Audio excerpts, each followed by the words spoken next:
Big बॉसमध्ये सुद्धा तू तुझे प्रत्येक रसभाव हे खूप उत्तमरित्या उत्कटपणे प्रकट केलेले आहेसच. त्याच्यामध्ये तुझं ना एक गीतकार असलेला सुद्धा एक असा आम्हाला बघितलं आम्ही बघायला मिळालं, ज्याच्यावरती बाहेर गाणी रिलीज सुद्धा झाले.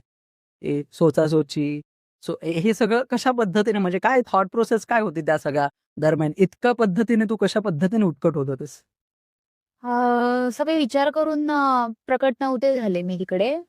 ते एक खूप जोरात झालेली आर्ग्युमेंट होती आमची आणि सांगायचं तात्पर्य एवढंच होतं, की तो बोलला मला, की तिनं तसं सोचलं नव्हतं.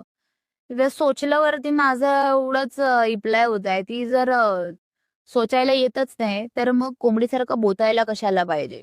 तर बोलण्याचं माझं अ, तात्पर्य एक वेगळं होतं आणि त्याच्यामध्ये मी ते ते यमक इतकं सुंदर जुळून आलं.